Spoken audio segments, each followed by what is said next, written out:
परमेश्वर ने दशमांश क्यों बनाया? दशमांश का परमेश्वर को पैसे देने से कोई संबंध नहीं है। परमेश्वर को आपसे कुछ नहीं चाहिए। आप परमेश्वर को कुछ दे भी नहीं सकते। धरती पर जो कुछ भी है पहले से ही परमेश्वर का है। परमेश्वर को हमसे कुछ नहीं चाहिए। पर जब परमेश्वर ने कुछ निर्धारित किया तो वो इसलिए नहीं कि वो उसे चाहिए। दशमांश और दान इंसानों के लिए परमेश्वर का मैनेजमेंट ट्रेनिंग प्रोग्राम है। परमेश्वर को हमसे एक पैसा भी नहीं चाहिए, पर फिर भी उसने कहा कि हर चीज का 10वां हिस्सा मेरा है। पर हम सिर्फ पैसों का सोचते हैं और ये हमारी प्रॉब्लम है। अगर आप जूतों की 10 जोड़ियां खरीदते हैं तो उनमें से एक आपकी नहीं है। अगर आप 10 ड्रेसेस खरीदते हैं तो उनमें से एक आपकी नहीं है। अगर आपने 10 फल खरीदे हैं तो उनमें से भी एक आपका नहीं है। अगर दिन में आपको 24 घंटे मिले हैं तो 2 घंटे 40 मिनट आपके नहीं हैं। आप रोज चोरी करते हैं, अगर आप 2 घंटे 40 मिनट परमेश्वर का समय उसे नहीं देते। आप एक दशमांश चोर बनते हैं जो परमेश्वर का समय चुरा रहा है। आप टीवी देखते हुए 2 घंटे 4 घंटे 8 घंटे निकाल देते हैं और परमेश्वर को वो 2 घंटे 40 मिनट नहीं देते जो उसी के हैं। आप 2 घंटे 40 मिनट भी मैनेज नहीं कर सकते। आप पैसों का सोचते हो, पर पैसा आपकी प्रॉब्लम नहीं, मैनेजमेंट आपकी प्रॉब्लम है। परमेश्वर आपको किसी भी समय वो ड्रेस देने के लिए कह सकता है, उनमें से एक आपकी नहीं है। तो दशमांश और दान पैसों के बारे में नहीं, पर मैनेजमेंट के बारे में है। परमेश्वर ये कहता है कि क्या आप लगातार हर चीज का 10% मेरे लिए निकाल सकते हैं? हर चीज का 100% परमेश्वर का है। अगर आपको 10,000 रुपए मिले हैं तो उनमें से 10,000 ही परमेश्वर के हैं।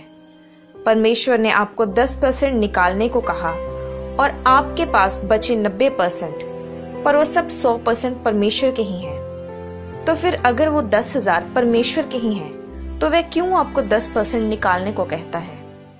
ये बात उस 1,000 रुपए की नहीं है जो आप निकालेंगे, पर आपकी उन पैसों को निकालने की काबिलियत के बारे में है। आपकी मर्जी, आपके कंट्रोल, आपके उस पैसों को निकालने के डिसिप्लिन के बारे में है। वे आपके डिसिप्लिन के पीछे है। अगर आप वे 10% अच्छी तरह से मैनेज कर रहे हैं तो वह आप पर बाकी के 90% के लिए भी खुशी से भरोसा करता है। पर क्योंकि आप 10% में विश्वास योग्य नहीं रहते तो आप बाकी का 90% भी गवा देते हैं, जिसके कारण आपके पास कुछ नहीं रहता। तो फिर आप परमेश्वर को बताते हैं कि इस महीने के दशमांश मैं नहीं दे पाऊंगा क्योंकि इस बार पैसों में बहुत तंगी आई है। तो परमेश्वर भी कहता है कि तुम बोल क्या रहे हो? तुम्हारा उद्धार, तुम्हारी सैल्वेशन उस टाइथ में ही है। अब हम देखेंगे कि दशमांश देने से आपके जीवन पर क्या असर होता है। इनमें से हर शब्द मैनेजमेंट के लिए है। अगर आप अपने दशमांश और दान समय पर देते रहें तो पहले जो आपके जीवन में आता है वो है अकाउंटेबिलिटी, यानी हिसाब की जिम्मेदारी। दूसरा है डिसिप्लिन। जब भी आप दशमांश निकालते हैं तो आपको हर बार ऐसा करने के लिए कंट्रोल चाहिए। तीसरा ऑनेस्टी। एक टाइथर बनने के लिए आपको ऑनेस्ट होना जरूरी है, क्योंकि आपको कोई नहीं देख रहा सिवाय परमेश्वर के। आप सभी को झूठ बोल सकते हैं, पर परमेश्वर जानता है कि आपने टाइथ दिया कि नहीं। इसका मतलब टाइथ देना आपको ऑनेस्ट बनाता है और मैनेजर्स का ऑनेस्ट होना बहुत जरूरी है। चौथा है डिलीजेंस, यानी आप लगातार इस बात पर काम करते हैं कि आप वे 10% चुराए नहीं, और मैनेजर्स को भी यही करना होता है। पांचवा फेथफुलनेस, यानी वफादारी। मैनेजर्स में यही कमी होती है कि वे वफादार नहीं होते और टाइथ देने के लिए वफादारी की जरूरत पड़ती है। 6वां ट्रस्टवर्दीनेस। आपको हर बार टाइथ देने के लिए परमेश्वर को आप पर हर बार ट्रस्ट करना पड़ता है। मैंने आपको एक मैनेजर के गुण बताए हैं। वे अकाउंटेबल होते हैं, डिसिप्लिन्ड होते हैं, ऑनेस्ट होते हैं, डिलीजेंट होते हैं, फेथफुल होते हैं और ट्रस्टवर्दी होते हैं। प्रभु यीशु मसीह ने एक दिन टॉप क्लास मैनेजमेंट दिखाई। एक दिन जब 5000 लोग एक जगह पर थे और वे सब भूखे थे और ये औरतों और बच्चों को छोड़कर सिर्फ पुरुषों की गिनती थी, तो वह तकरीबन 12,000 लोग होंगे और वह उन्हें कुछ खाने को बांटने वाला था। मरकुस 6:40 में लिखा कि वे 100 और 50 की टोलियों में बैठ गए, यानी कि ये एडमिनिस्ट्रेशन थी, यानी प्रबंध करना। फिर उसने 5 रोटियां और 2 मछलियां रिसोर्सेज के तौर पर ली। उसकी तरफ देखा जिसके वो रिसोर्सेज थे, फिर प्रशंसा के तौर पर उसका धन्यवाद किया कि वह उन्हें उन रिसोर्सेज को इस्तेमाल करने दे रहा है। इसका मतलब कि वह चीजें आपकी नहीं हैं, पर वह किसी और की अमानत हैं।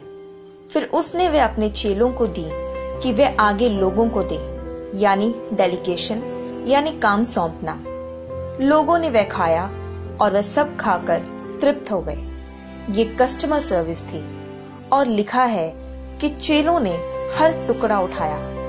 आप ये इमेजिन करें कि 12,000 जन एक खुली जगह पर हैं और रोटियां और मछलियां तोड़ रहे हैं, तो आपको वहां रोटियों के टुकड़े और मछलियों की हड्डियां कैसे इकट्ठी करनी है जो वहां घास में गिरी होंगी। यूहन्ना 6:12 में उसने कहा कि बचे हुए टुकड़े इकट्ठे करके ले आओ कि कुछ भी वेस्ट ना किया जाए। आज लोग वेस्ट करने के कल्चर पर बने हैं और आज भी अगर आप कहीं बफे पर जाएं तो आपको पता है कि आपकी प्लेट छोटी पड़ रही है, पर फिर भी आप अपनी प्लेट को ऊपर तक भरते हैं, बैठकर खाते हैं और आधा खाना प्लेट में ही छोड़ देते हैं। आप एक बैड मैनेजर हैं और परमेश्वर इसे आपके नाम के साथ लिख लेते हैं। यीशु ने उन्हें क्यों टुकड़े इकट्ठे करने को कहा? वे टुकड़े जरूरी नहीं थे, पर वह उन्हें कुछ सिखा रहा था। आप टुकड़े भी वेस्ट नहीं करते। परमेश्वर के वचन से रिलेटेड और भी वीडियोस को देखने के लिए आप हमारे चैनल जीसस टीवी को सब्सक्राइब करें और नोटिफिकेशन के लिए आप बेल आइकन पर क्लिक करें।